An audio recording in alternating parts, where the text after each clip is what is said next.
Hello and welcome to the Stepping Into Yourself podcast. I'm your host, Tori Stauffer, and today we have a very special guest. She is one of my closest friends. She is an incredibly gifted spiritual advisor and medium.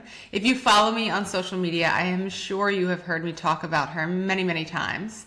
It is none other than the Sarah Proffitt. So thank you so much for joining us today. I am beyond thrilled to have you as my first guest.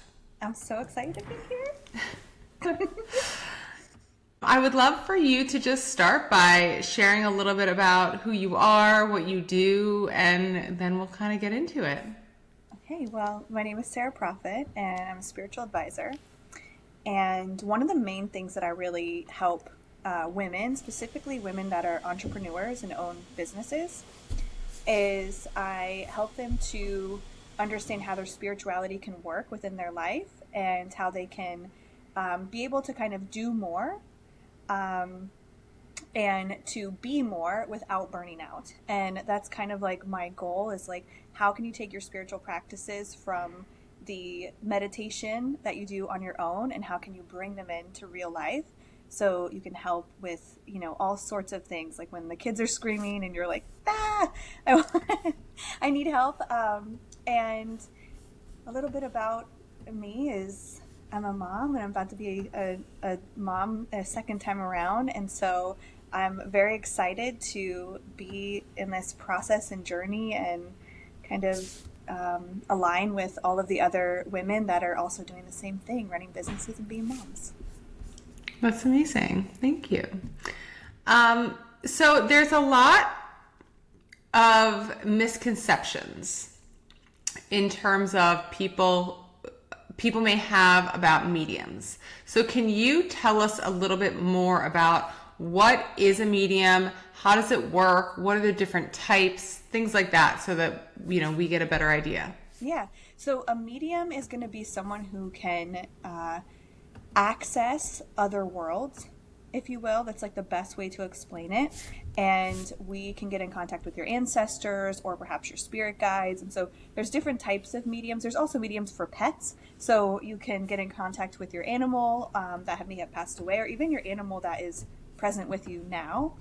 And there's mediums for spirit babies, if you've ever heard of that, where you contact the soul of the baby that's coming through before they even come through.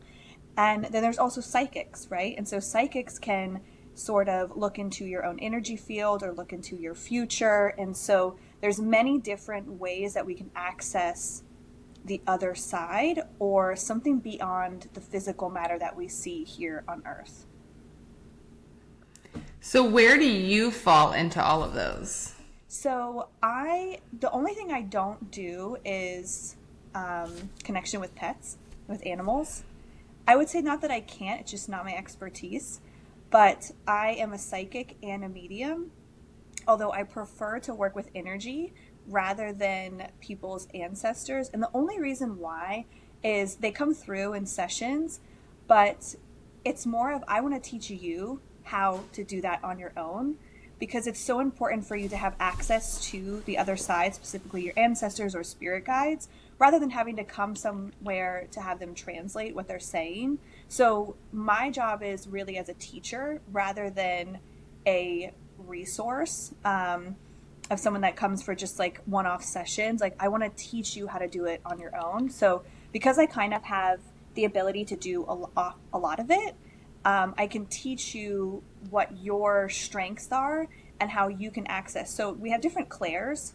Like you can be clairsentience, which means that you feel those like intuitive abilities, or you could be, there's a clair, it's like all knowing. And so that means just things come to you and you just know it. So I can kind of like access, okay, this is a strong way that you access the other side. Let's move into that and like really strengthen that for you so that you can learn how to do it. So that's like I love to teach rather than just like, be the only person that can access this, because everybody has the ability to do it. Yeah, that makes sense. And so how does someone tap into that? How do you teach people how to do that? The first step is silence. So this is like number one, is if you come to me and I ask, hey, when was the last time you sat in silence? And you tell me, I don't remember, that's where we start. So that's sort of step one, is if your mind is just constantly going and it's hard for you to separate what your intuition is based on what your mind or even other people's perceptions and concepts, the first step is silence. And then once we can get to silence, it doesn't mean that your mind is like stopping to think, but it just means that you are willing to listen. So I think that's what we get confused on when we hear like, okay, sit in silence. Silence doesn't mean that you're stopping all of your brain. It just means that you're willing to listen. And once you're willing to listen, then we can start to access your intuition. So where does the intuition fall within the body? And that's the main thing, is how can we connect back to the body? All of these abilities are not outside of us, they're within us. And so we have the first step is silence. Second step is like activating your intuition, which is activating your body's response. And then once we do that, we have to learn how it is that your body is showing you or telling you what it is that your intuition is doing. So sometimes it's similar. Sometimes we have the gut reaction, right? Our intuitive experience is within the gut.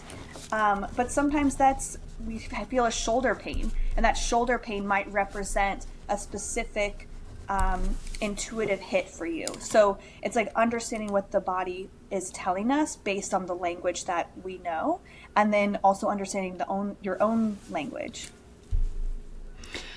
I think for me, when we first started working together, the silence was the hardest part. That meditation, man, it is still a learning that I'm doing, even though I'm telling other people to do it. It is something that is an ongoing learning for me. And I think part of it too is we live in a world where there is so much input, and you are just constantly, it is a barrage of information, whether it's just living life or social media or TV, whatever. And finding silence in your day takes effort now. Mm-hmm. I don't think it used to, but it does now. And when we first started working together, I really struggled with my sleep. Like, I did not sleep well at all. It would take me an hour plus to fall asleep at night. I would wake up and then be up for a while. And it wasn't until I started like choosing moments of my day to have silence, apparently my brain just needed downtime to process. And it wasn't like I was specifically thinking about things. I was just taking time to let my brain kind of sort through and organize all of the different information it had throughout the day. And when I started doing that, I started sleeping great. I fall asleep right away, all of that. And it's amazing, just that little bit. And so for me, like, yes, now I have a meditation practice, and yes, I start my day in quiet. And sometimes it's 5 minutes and sometimes it's 25 minutes. It really depends on what I kind of have capacity for that day. But the big game changer for me was choosing one car ride a day where I turn the music off.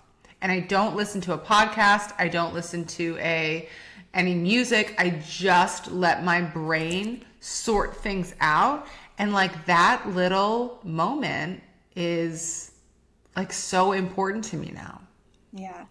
I love that. And I love that you're saying that, because I think when people hear, oh, I have to be silent, or I have to meditate, or it's like a daunting task where, when am I going to find the time? Like, I hear all the time, my kids get up the same time I do. Like, there's no way I can get up at 4:30 in the morning. I'm like, no, like, don't you sit in the car line for 5 minutes before you pick up your kids? Like, there's your silence right there. You don't have to try to be a monk and like get up at 4 a.m. and meditate for 3 hours. Like, that is lovely, and we would all love to be able to do that. But if you've got like young children and you're, a busy woman, that's almost impossible. And that's like even more stressful and taxing on the nervous system. So I love that you mentioned like even just the car ride. It's so... Although when you have little kids, your car rides are never alone. Like, I remember those days. I am not sad that they are behind me, because that was like, that is a tough time. And I think, honestly, there's probably so many women that start coming to this work after their kids are kind of past that really young age, because that is a time where I feel like I lost myself. And for good reason, right? Like I was raising tiny humans and like keeping them alive every day and all of those things. But I completely lost myself in being a wife, being a mom to young children. And it wasn't until there was like, okay, they were in preschool and I could breathe again, that I was like, I had everything I wanted. Everything on paper was perfect. And I felt this hole, like this little bit of emptiness that was like, there's more. There's more available. And I felt guilty or ungrateful for wanting more because I had so much, you know? But I feel like there's so many women at that age in their, 30s and 40s, especially when their kids are getting a little older, that they kind of have those moments. Yeah. Yeah. Even when I even want to say too, it's like we don't have to lose ourselves in a sense, but there is a loss of, right? Because we're in a transition. So we have to look at it as like we are leaving something behind, but because we're gaining something greater. So I love that you mentioned the like wanting more, because that's really the point of it. It's like we are losing something. We're losing the ability to be free, right? If you're a first time mom, or even as a second time mom, it's like you're losing the ability of somewhat of a freedom, but you're gaining the ability for more love, more abundance, like all of those things. And it's really switching in the transition, but we don't have these transitionary periods in this like modern world, right? Like it's not something that's set up for us. We don't have the village. We don't have like we don't have the ability. Ceremony is one of the biggest abilities to have transition. And that's something that I'm such like an advocate for, is like finding ritual and ceremony in the everyday, because that is how we understand transition. Unfortunately, we don't always have elders to like walk us through. And so we're having to kind of find our own way, but it is available.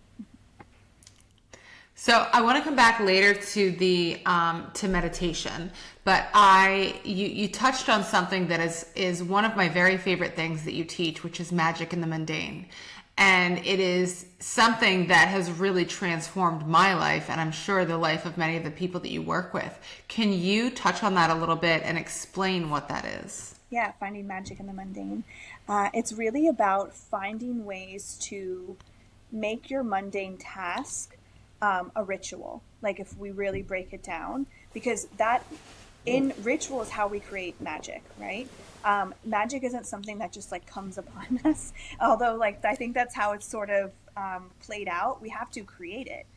Magic is something that we create. And so one of the things I always talk about is there's a book that the title of the book is there's always the laundry after the spiritual awakening, I think is what it's called.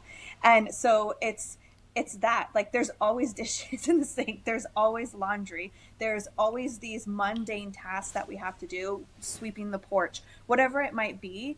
And when we can create ritual within them, we create magic. So I know I often talk about like inviting your ancestors to fold laundry with you, right? Like that's a big thing. I'm like, just invite your grandma to fold the laundry with you, to create a ritual or pour an extra cup of coffee or tea so that you can create a magical experience. Even just lighting a candle when you step into the shower. We don't all have a time for a bath. Like making this like grand bath that we see on Instagram. Like, let's be real, like we don't have time for that, but we do have time to light a candle, maybe even like shut the lights out for a little bit and just have that be an experience that you take 5 extra minutes, right, in the shower. And sometimes it's harder, sometimes it's easier than others, right? But it's creating experiences for yourself that go beyond self-care. And that's really what the creating magic in the mundane, it's like we're going beyond self-care. We're going beyond the making a face mask, or we're moving into what are these things we're doing every day anyways, and how can we create magic within them. I love that. In terms of like meditation, I know that is one of the things that I really struggle with. How do you suggest to people to start a meditation practice where they're like, Sarah, I sit down to meditate and there's 8,000 thoughts and like I just can't. And I literally hated, I could do like a guided meditation as long as it was like 20 minutes or less, but to sit there and just meditate on my own was painful at first. And I'm not going to lie, sometimes still is, but some of the suggestions that you've made have been really helpful. I think the one thing to remember that it's going to be hard. Like if you go with the sense of like, this is going to be hard, and hard doesn't mean that like it's going to be like difficult and straining, but it's not easy to calm the body when the body's been in a state of frenzy, right? Or chaos. And so if you sit down, I always tell people, if you sit down for your first 10 to 20 times meditating and you're like, I hate this, I don't want to do this, this sucks, let that run. Let the tape run. Because eventually it becomes a habit, and the mind, it's just like exercise, right? And the mind will say, okay, well, I guess we're doing this every day. And the mind will start to calm. And I always say, sometimes it can take, 5 to 10 times. Sometimes you're 6 months in. And that's the thing, is like, we can't put a timeline on when we're going to be comfortable. The other thing is, make it a part of your routine where you, I think you do it, right? You grab like your cup of coffee and you just sit outside, listen to the birds, listen to even the cars driving by. If you live in a city, right? There's people meditate on different things. It doesn't have to be completely silent. In fact, complete silence isn't the best way to go about it. Like if you live in a busy city, let's say you're in the middle of, New York or something, you're in Manhattan, that's very rare that you're going to find silence, right? So allow the traffic, allow the, ambulance or whatever it is, like allow that to be the meditative experience for you. And I'm not saying that that's not a stressful experience, but we don't want to use meditation as a way to escape life, but as a way to integrate into it. And so finding this space that allows you to feel the most connected is going to be the easiest, and know that it's going to take time. And I think because a lot of people who say what you're saying are perfectionists, right? Like they want to be perfect. They want everything to be like, meditation is a practice. And so that means that we're constantly practicing what we are doing in our meditation in our everyday life. And we're constantly practicing meditation in and of itself. Another thing is movement meditation, walking, dancing, moving the body while you like calm the mind. So if you're starting at a place of like complete chaos, complete frenzy, I don't recommend just sitting down. That's not going to help you to get calm, but instead going for a walk and just not bringing the phone, right? Like allowing yourself to just look at your surroundings. Do you see some flowers? Do you see butterflies? Do you see, like, what do you see? Allow your experience to drop you back into the body. And so I think that when we think of meditation, we just think of someone sitting like cross-legged, right? Like that's what we think of meditation, but there is like millions and millions of forms of meditation. One of the best experiences I have is surfing. It is such a meditative experience for me. And so maybe that's you playing tennis. Maybe it's you, like there's so many ways for us to come back into the body and calm the mind. And we have to remember that the expert level is the sitting cross-legged. Like someone's been doing this for 20 years. That's what they do. That's not necessarily where you start, but it's what we see so often. And so that's why I think it's so hard for people, because they're starting at the expert level and then failing. And that doesn't feel good. Well, and I think too, what to remember is the people who are telling you how powerful meditation is, myself included, are coming at it from having gotten on the other side of the hard, right? So they're like, oh, it's so important, do this. But like one of the things that you gave me the permission to do was to do a 2-minute meditation. Is that if I start and my body says, oh my God, I got to get up, I can't do this, I am freaking out, which it did at first. I came from a place of, you want to talk about nervous system dysregulation. I was a very successful, very spun up entrepreneur who thrived on chaos. And it worked for me for so long. And then when I started tapping into this world, I knew at some point I had to bring a calm to me.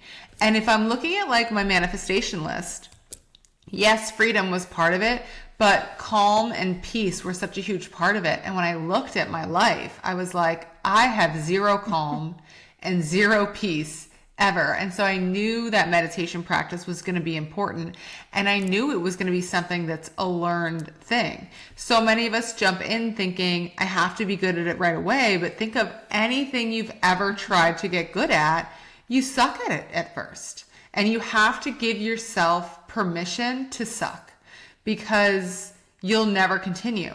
So what you told me was, make yourself go just a little bit longer. So if I started and 30 seconds in, I'd be like, oh, I have to get up. I would make myself go through one round of go a little bit longer. And what happened was eventually, gradually, that got longer and longer. And what started as 2-minute meditations, I can go now. Am I doing like two hours? No, I'm not. Like, we're not there, but I don't need it. You know, I get what I need, and I have that calm inner peace as a regular now because I spent the time on teaching my body how to get there.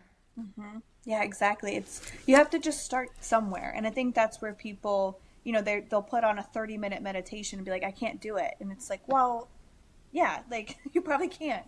And so you just start somewhere, and it's very similar to exercise, right? Like, I think we walk into a gym, we see everybody else, maybe lifting heavy weights, or you've seen this person on the treadmill for an hour already, right? And you're like, oh my gosh, I have to do that. But it's like, even just walking into the gym and walking on the treadmill for 15 minutes and then you leave, you're starting somewhere. And I think that we have to remember that we're not going to be good at meditation, if you will, right off the bat. And good is subjective, right? Good is you sat down and you tried, and that's it. And I always say, did you feel better than when you sat down? That's the goal, right? You might not every time, but the goal is, did you feel better than when you sat down? And so if you can get to that baseline, maybe it takes you 5 minutes, 10 minutes, maybe it's only 3 minutes, and you're like, okay, I feel better, right? And just taking those deep breaths, coming back into the body, and allowing the experience to hold you, whatever that looks like. And remember, I want to say too, like with moms, like you might have a toddler pulling on your shirt while you're trying to sit down, right? Like bring them in, have them sit with you. Don't, I think the one thing is that we try to like, okay, I have to be by myself. I have to be, like, and it's like, well, sometimes no.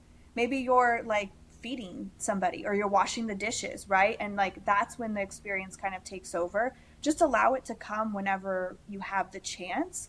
Don't think that you have to find this time where no one is bothering you, which, like we said, with young kids, like that's hard. Yeah. And I think the other thing too that was really helpful for me, that the only reason I meditate outside is because there is noise. Mm-hmm. When I would try and meditate inside my house, every time like there was a tiny little noise, it would pull me out, and it would be like, what is that? What is that noise? Is there a leak? And it would like make my mind wander. Whereas when I'm outside, and we live in Florida, so there's 8,000 noises outside every day, all day.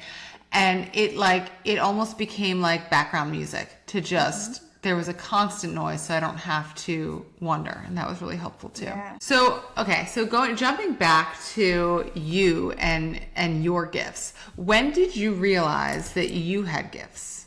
I was really young. So my mom owned this like herbal and metaphysical store. I think she opened it when I was like 7 or 8. And so we would have a lot of people come in, energy workers, psychics, mediums, people who would come in and, into the store, herbalists, all sorts of people, right? And I began working with the products at a very young age. And one of the things I remember is there was somebody came in and they wrote a book, and it's called, I still have the book, and it's signed. So I know like when I got it, I was like 10 years old. I got this book, and it's I think it's called like Mastering Energy or something like that, right? And in the book, the author has written like, use this book for your gifts, right? And so I can remember at just 10 years old, understanding what energy was and being able to read people very quickly, which was a gift and a curse as a young child, because you're looking at someone and you're just telling them about themselves, right? And adults hearing that from kids, that's not always like, they don't always take it well, because you're telling them a truth that they don't know that they're projecting, right? And it's not like someone's coming to a session and it wasn't that someone was telling me, hey, we don't say that to people. Like, as an adult now, like, I'm not going to just read somebody's energy. But as a child, you're just like, reading their energy like a book, because you think everybody can experience that. And so it was understanding that at a certain age, I was like, wow, I understand people on a different level than, I'm seeing something that other people aren't seeing. And so this is like how I've kind of like discovered my gifts.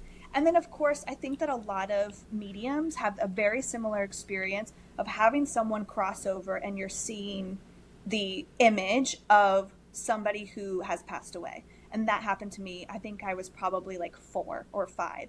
And that has happened with a lot. I mean, most mediums will have this very similar story. And I was at my dad's house, I remember, and I, see a woman. She comes to me, and when you're that young, you're not sure, it's not a ghost, right? It's a person. And I remember asking my dad, hey, who's the lady? Like, who's the lady in your house? He's like, what are you talking about, And I described her, and like, obviously like just flush, like just all the color runs out of his face.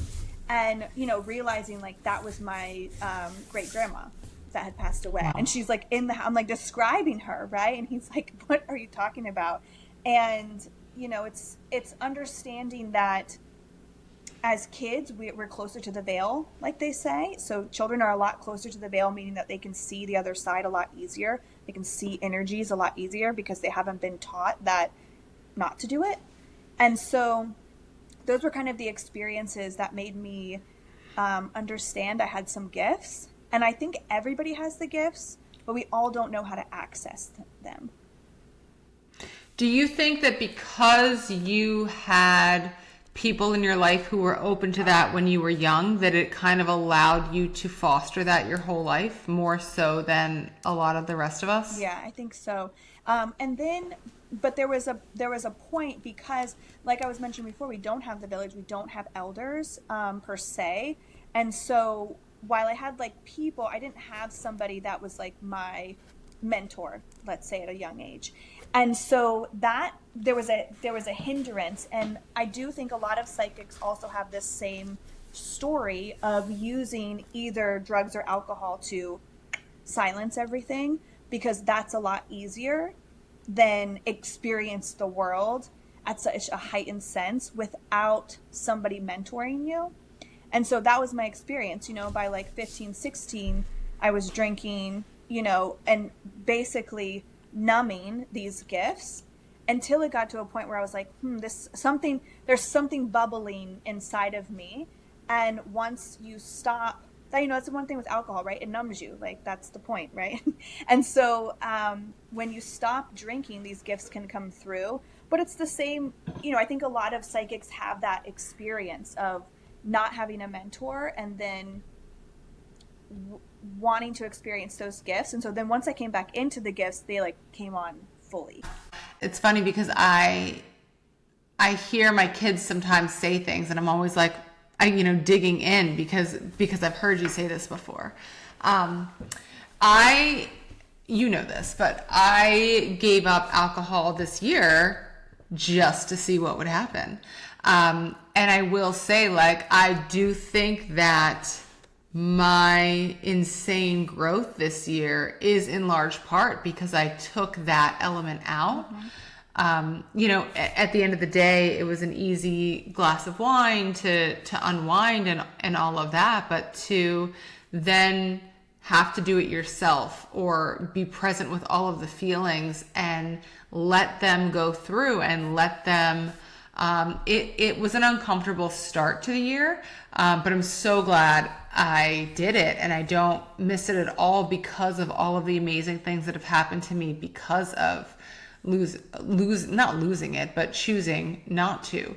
Did you choose to give up alcohol in order to bring your gifts in a more potent way forward?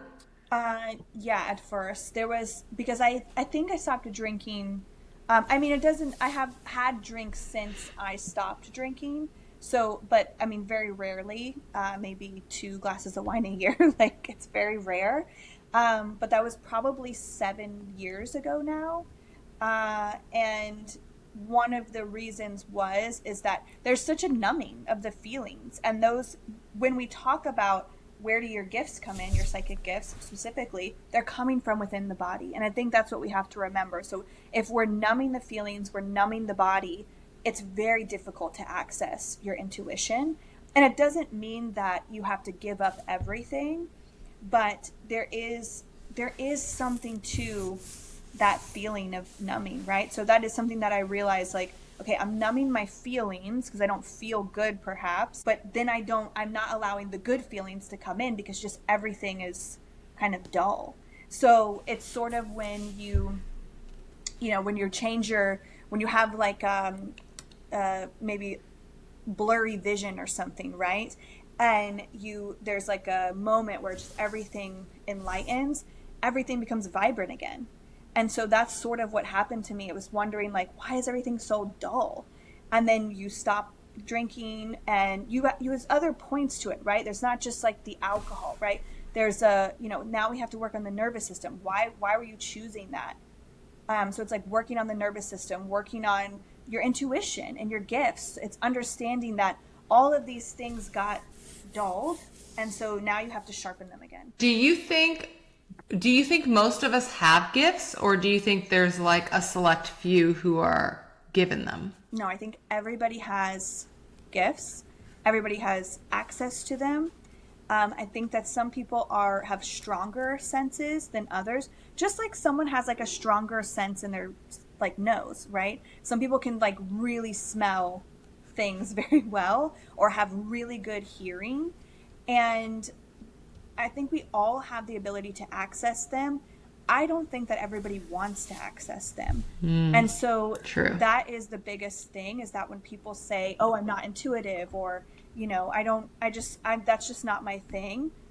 I often wonder if it's not their thing because perhaps they're scared to know how powerful they are. I think that's one of the biggest factors I see, is that when you have these gifts and just being able to listen to your intuition, you're powerful, especially as women, right? And we've just been taught to suppress it because that's just the world we live in. Like, we don't live in a world, it's getting better now, but that women hold power, right? And now there's a lot of access to women experiencing power. And so everybody has access to their gifts. I don't think everybody wants to have access. I agree with that, and I have gone down this rabbit hole in so many different ways. I had intuition long before I knew it was intuition. For me, it was like in my gut. I remember very distinctly when I was starting my photography business. I was a few years in, and I remember walking around Lake Blood with my husband and telling him I was gonna specialize in newborn, and I was gonna do it this way, and it was gonna be like artwork. And I was going to charge this much and all. And he was like, no one is going to buy this. And I was like, it was literally, I could feel it in my gut. I was like, I knew. Same thing when I moved to Florida, gut. Same thing when I wanted to go into branding photography, gut. And I did until years later when I, learned a little bit more about human design and all of that. And I was like, oh, it's a thing. Mm-hmm. So for somebody who is interested in developing this, who's like, okay, there might either I feel a little bit of intuition, but I don't know how to tap into it, or I can't hear anything. And let me back up for a second. Here's what I believe. As women, I also believe that we are taught from a very young age to be people pleasers. And I think that the word should gets in the way so much of us listening to our intuition, because we have been trained to feel guilt and feel whatever about what we should be doing. And I think we silence our intuition so much. So for someone who is interested in developing it more, what is the advice you would give to start tapping into that intuition and letting it start to come out? The first thing is silence. Like, you have to be willing to listen. So that is where I start with anything. It's like with the meditation practice, and silence. Like, if you are not at any point in your day silent, it's just going to be impossible to hear your intuition, and or to feel it even, right? Like, if there's constant action, if there's constant movement, if there's, constant just, outward input of the world, how can you hear or feel that inner world? So the first is really silence. That's your first, step, is how can you find silence throughout your day? And then the second step is really understanding, what does intuition feel like for you? What is that experience for you? We've all had at least one experience in our life where we felt something, we heard something, we saw something before it happened, and we were right. Even if we chose another path, everybody has that experience. So we have to look back at that one experience and just see, where did I feel that? Where did I understand that in my body? Whether you took that road or you took the should, right? The people pleasing. It's really looking back on that. And then once you understand that, or even just have like a sort of grasp on it, I think the next step is starting small.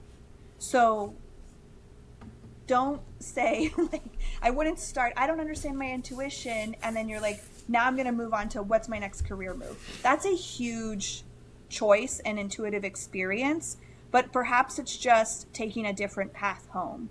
Or maybe it's going to, maybe it's just like listening and saying, asking for signs, right? And understanding that it's starting very small. And by signs, I mean, today I'm going to see a red flower, right? And when you see the red flower, what happens in the body? That's the main thing, is like, do you get a little burst somewhere? Does something feel like it's connecting? What is happening within the body? Start small, though. It's the same thing with meditation. We have to start small. When we start to I'm going to use my intuition to, figure out a very big decision I have to make, but I've never used it before, it's just going to feel overwhelming. So, but the main thing I would say, if you want to connect to your intuition and your gifts, is silence. You have to get silence first and be willing to listen before starting any of the other practices, because then you're going to hear a lot of people say, it doesn't work for me. I think the other thing too is believing it, believing yourself. So if you ask for a red flower and then you're going about your day and you see a curtain that has a pattern that there's a red flower in it, so many of us will say, oh, I needed it to be an actual red flower, instead of being like, oh, there it is. And so starting to, when you see those things come through, don't believe that it's a coincidence. I don't believe in coincidences. I believe that it's all signs and part of it. But look for, even accept it even when it's not the way you expect it to be. Mm-hmm. And for me, in my manifestation journey, that is how everything has come through. I've pictured it being this big grand thing, and it comes through first as this teeny tiny little thing. And if you don't love that teeny tiny little thing first, it will never be able to blossom into that bigger thing that you're picturing. Yeah, it's like priming. You're priming your eyes to see the opportunity. I remember probably 10 years ago was asking for abundance, right? Financial abundance. And I went on a walk with a friend, and we were going to a yoga class. And we were walking down the street, and there was it was so random. There was literally probably 400 pennies in the road. And it was so random. And I remember thinking I remember having that experience, of like, oh, well, I asked for like money in my bank account, right? And then I was like, yeah, but this is like, there's no way you can, discount the 400 pennies lying in this road right now. And it was, there was just, you couldn't even figure out where they had come from.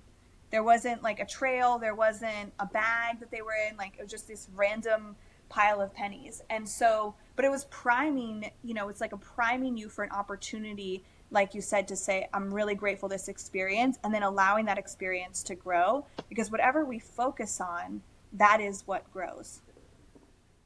Right. And how many people would have seen that and been annoyed and been like, that's not what I'm talking about. I wanted $5,000 in my bank account. Right. So taking the moment to be grateful, even when it's 400 pennies. I love that. Yeah. When we get those nudges, when we have those intuitive hits, I feel like so many of us it's things outside of our comfort zone, right? Especially when we do get to the point where an intuition is telling us to do something that we're like, that doesn't make sense. I guess you don't have to, right? But when your intuition is calling you to do something that's a little uncomfortable, how do you advise people through those moments? The biggest thing that we have to know is that our intuition is always guiding us. And because of experiences we've had in childhood, our intuition, yes, is always right, but it's only willing to stretch us as far as we're willing to go. And so we're not going to have an intuitive hit to do something that isn't right for us, or that is going to put us in a position that we aren't willing to go. And so that's the first thing to remember. And so the more that you stretch your capacity, specifically when listening to your intuition, the better. And so that's why I say start small. So when you get an intuitive hit that you're like, this is really uncomfortable, we have to remember, is this uncomfortable for this version of myself? And is this going to be uncomfortable for the version of myself I'm trying to be? If the question to that, that second question is, well, that version I'm trying to be, this is like a normal thing that they would do. That's the experience we have to look at. And our intuition is not going to guide us wrong, but we might not be able to hear it fully because of our lens that we've created through life, right? Which is why of asking, small tasks and priming our brain essentially for opportunity, because that's the battle, right? It's the brain and the intuition. Our brain is telling us that's not safe, right? Don't do that. That's very uncomfortable. We have to stay here. We have to be willing to look a little bit in the future. Is that where I'm going? Is that who I'm wanting to be? Are they guiding me, right? So our intuition is many different things. It could be our higher self. It could be our future self. It could be our inner advisor, right? There's all of these sort of different, facets of our intuition. And so if we get into an experience where we're thinking, my intuition is telling me to do this, but it's very uncomfortable, just think, is this the road I'm trying to go? And if I were to put myself 5 steps ahead, would I be uncomfortable? And if the answer is no, that's probably the path to take. But you just have a lens you're created to keep you safe, which is why a lot of us don't listen to our intuition, because we've created a lens that keeps us safe, the people pleasing, the shoulds, etc. And I have found too, those things that feel crazy, that feel bananas when it first comes through, I have 2 options. One is ignore it.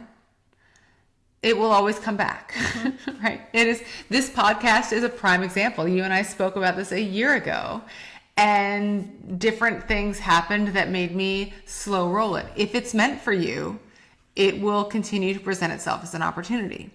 But here's the other thing. There is another side of me that has learned that those big scary things that happen, if you choose to jump on it, even though it doesn't make sense, even though it feels so completely outside of what is possible for you, if you're like, F it, I don't know how it's going to work out, but I just have full faith that it's going to work out, and you jump, those are the moments that I've had insane quantum leaps where all of a sudden, and for me, this is my whole thing is being your highest self now, right? It is putting yourself in that, yes, my highest self does that, so I'm going to choose to do that today. And then it helps raise you up to that level. Mm-hmm. Can you explain what you believe in terms of quantum leaps and things like that and what that is? So, quantum leaping is you are choosing a different path, and you're skipping the step by step. So instead of, slowly and gradually doing something, you are experiencing a very big stretch. And quantum leaping cannot happen unless you stretch your capacity first. One of the biggest, I'll say, like, the misconceptions first is that we're starting somewhere, and then just magically we go to a different place, right? We're like, we either move to a new country, or we start a new job, or we go from making $0 to $50,000 a month or something, right? Like, that's what we are. It's what we see, right, as the quantum leap often when people talk about it. And the reality is that there's so much work that has to be done prior to leaping into a different reality. That work is creating more capacity.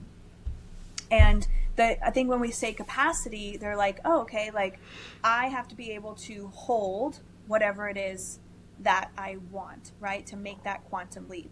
But it's not about holding the thing you want, it's about holding duality. And so we call that sacred capacity. So it's growing your capacity to hold more duality at a faster pace. So quantum leaping isn't just, I'm going from one thing to the next. It's, how can I create more capacity to hold a bigger version of duality and be able to process that quicker? That's how you're going to be able to quantum leap. And so the biggest thing that we have to remember is duality. Beautiful experiences while also holding these very hard and difficult situations. That's how you're going to quantum leap. And when we hold both of those experiences at the same time, our capacity grows. How, for someone who has no idea what duality is, how do you explain duality? And then how do you explain, in very simple terms, how to increase your capacity? So duality is, we are experiencing a life that is amazing and incredible, and we have really beautiful things coming in, while also knowing that life can be really hard, right? So we can have this experience, here where we live, where we have beautiful sunshine and, we have a perfect day, while someone on the other side of the world is in the middle of war, right? And we have to be willing to hold both the happiness and the sadness at the same time to be able to grow. And so the more that you can kind of hold that, the more your capacity grows. And capacity, in the simplest term, is, let's just look at something people experience all the time, is traffic, right? That's something people all over can kind of understand, right? If you are in traffic, you have several options here. You can be pissed off, screaming, like fighting the traffic, having your nervous system just go haywire. Or you can say, oh, I have time for my silence. Or I have time to listen to a podcast. Or I can make that phone call, to my sister that I've been meaning to make, right? And we create the experience that we want. That's how we grow our capacity. And it's so important that we remember that through any experience, we are growing our ability to hold more. You see, this is another like example. You're standing in line at the grocery store. The line is very long. The person in front of you, huffing and puffing, right? Like, oh, why don't they have more people working? And you can feel them. They start to pull you in, right, to their world. They want you to be like, yeah, why is this line so long? And if you're holding the duality in the situation, like, well, I got nowhere to be, like, and even if I did, what am I going to do about it? Like, there's nothing I can control in this situation. So you're seeing in real time duality, and being able to hold both of those. Like, perhaps you are frustrated, you do have somewhere to be, but that's not the energy that you're going to be drawn to. You're being drawn into the other side. Again, you're just creating more capacity. And so that's like the simplest and easiest way to understand it you can get more in depth with what sacred capacity is and what that does. But just being able to see the everyday things like, oh, okay, that's creating more capacity. So almost being like an observer instead of being engrossed in the drama of every little thing.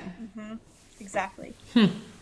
Interesting. Do you think quantum leaps are normal for somebody going through this work?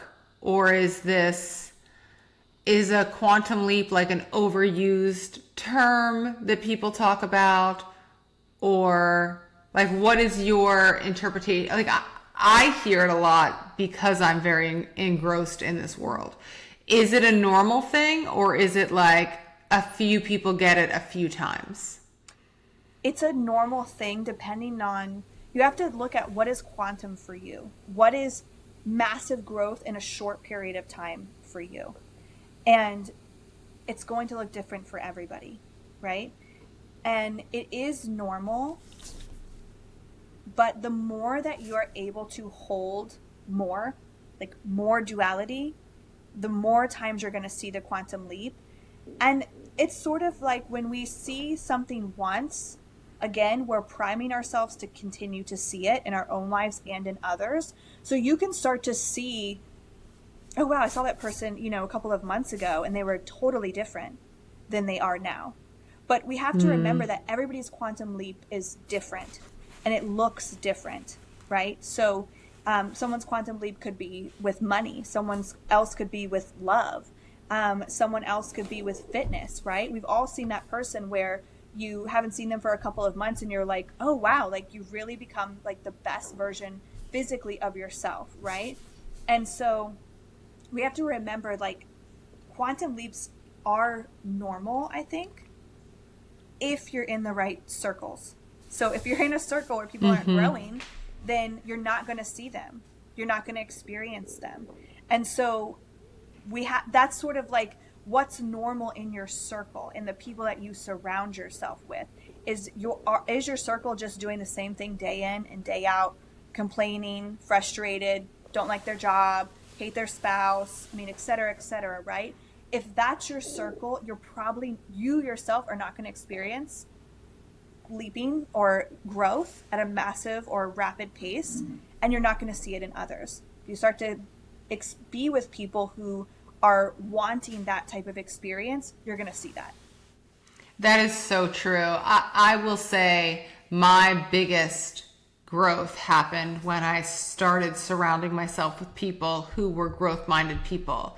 And don't get me wrong, like, I love my friends, and I've had some friends that like I'm no longer friends with, and it wasn't an intentional thing. It was that they kind of naturally fell away.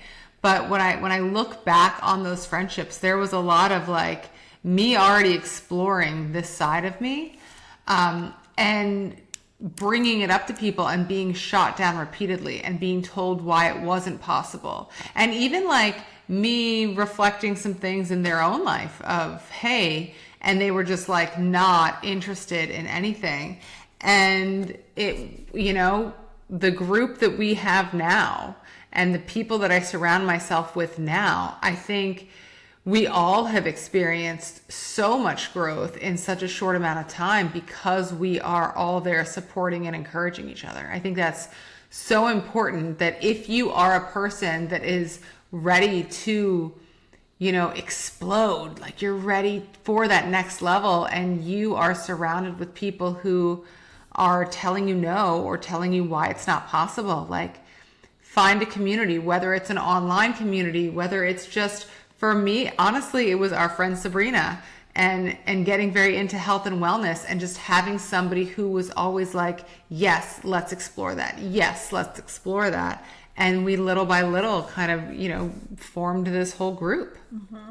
Yeah. It's so, and I think when people say that, or they might hear like, we'll get into the room, there is some, I think one of the things is there shouldn't be a barrier of like you have to sit at a certain table in order to experience growth. You just have to get around people that are going to encourage you, whatever that might look like, right? And one of the things I just want to give like an example, because I think we think about quantum leaping and like growing financially abundant or, you know, creating a whole new life.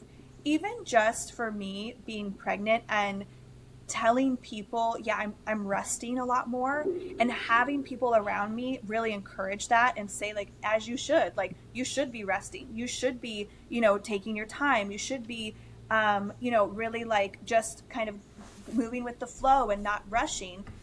That is a huge quantum leap, right? Because for someone who wants to grow all the time, who wants to do a lot of stuff, it can be sort of I have to slow down. And I just want to say the example, I went to my neighbor's house. She made a quilt for our baby, and she goes, "Oh, I see, your husband is working a lot. He's always gone, right?" And I was like, "I know, I'm not as much, and I was like, it wasn't a guilt, but it was sort of yeah, I'm kind of resting a lot more." And she's like, "As you should." And it's you don't have to get into some extravagant room for someone to encourage what it is that you want to do or what it is that is a quantum leap for you. Maybe it's just your neighbor, right? Seeing you out in your garden, being like, "Oh my gosh, look at your beautiful garden. It's growing. Look at all the flowers that are blooming," right? It's so important that we know that it's not just getting into some paying extravagant fees to get into a mastermind or something of that sort, that it can be small groups of friends that are just very encouraging for you to move towards your dreams. And I just want to say that because we hear so often, right? Get into the room, then you're like, "Okay, well, that room's $10,000, or you're like, Yeah. Is that where I have to go?" No, just get yourself a group of friends that is going to encourage you to live the life that you're going to live or that you want to live, whatever that looks like. Honestly, I think one of the easiest ways to do it is to pick a friend and go for a walk and just talk on your walks, and just somebody that you can share your hopes and dreams with. And when that person is like, "Yeah, you should do that," you're like, we should go for walks more often, Yeah, exactly. And it's not, I just want to take the barrier out for people that might think okay, because we just hear this so often, right? And it's you can just go and just find people that are going to be encouraging. Even going to the gym, we all, maybe you haven't, but if you go to the gym often enough, you're going to have a little gym buddy, right, that you see every morning. Sometimes it's just the old man there that, just, he goes every morning, he does his little workout, and he sees you and he's like, "Oh, I saw you, you've been coming every day, good job," right? Just that experience is going to allow you to kind of believe that you can quantum leap. Because remember that quantum leap doesn't always happen fast. It looks fast, but there was so much work behind it. And so having that encouraging circle is just going to help so much. Yeah, I love that. Do you think that people know that they're in a quantum leap most of the time, or do you think that they don't notice it until afterwards? I don't think people notice it. I think most people don't notice that they are that they're about to experience a completely different life. I also think that there is a piece of it where the quantum leap is happening in the discipline. I hate this word. And I love, we're changing the word to devotion, right? Yeah. But I think that so much of it is when you become devoted to those practices that used to be so far outside of yourself, right? Because the past version of yourself didn't do it, but that highest self, she does it every single day. And when you become devoted to doing that every single day, I think that's really, for me, where the quantum leaps have happened. Mm-hmm. Yeah, it is. It's in the little practices that add up. And there's ways that you can kind of quantum leap where you have a big experience. When I decided to move to another country, obviously that was a very big leap, but I had to have a lot of experiences where I got uncomfortable prior to saying, "Okay, I'm going to do this really big uncomfortable thing." So at the end, it was a quantum leap, but to get there were so many different experiences that stretched me in order to make that big leap. And so I think we can see sometimes the big stretch, right? deciding that you don't want to be in your studio and you're like, okay, I'm gonna like, that's a huge stretch, right? And then like moving into a new space or something. But all of the little steps to get there that might have been months in the making, you don't really see that cumulatively until the end. Yeah, you know what it's almost like? Like the water parks that have those buckets that fill up, and there's so much energy going into filling the bucket, and then in one moment it's just too much water and it all dumps out. It's almost like the quantum leap is the dumping out, but we're negating all of the filling of the bucket that happened before it actually dumped out. Yeah, exactly. I love that. All right, I have one last question for you. What is your current favorite practice or modality that helps you to fully step into your highest self? This is a good one. I think that for me right now, it's one, it's energy work. So this is like the biggest thing that I've been using recently is understanding where my energy is lying in the body. So if there's like a block, or even if there's a good flow, like why is there a good flow? What's happening? And so really using energy medicine to understand that, and doing that practice outside, and also working with plants. So I hadn't been working with, for example, I've been trying to work with my plants for this whole year and they just like, my gardens have not done well, which is the first year in many years that they haven't, until I got really intentional, disciplined, and devoted. And now my like garden is full of flowers. And so there's this idea, I think for me, that I said it earlier, is like what we put our attention into is what is going to grow. And so putting my attention into seeing the growth in many areas, specifically through energy work, that's sort of a theme for me as I go through cycles of like really using energy work, and then I'll kind of step back away from it and then coming back into it. So the practice for me that I'm connecting to my highest self is coming back into energy work again. And there's just so many practices and so many modalities that we kind of try on things at different points. And eventually we keep coming back to the same thing, which for me is energy work. So really understanding energy medicine within my body. And then, of course, when I start using it myself, that's a lot of people will now come to me like, do you do this type of work? And I'm like, well, yes, now I do. I love that.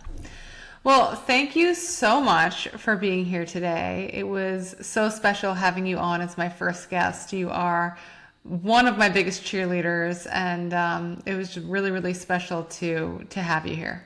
Thank you. I know this was so awesome, and I'm just so happy that you're doing this podcast.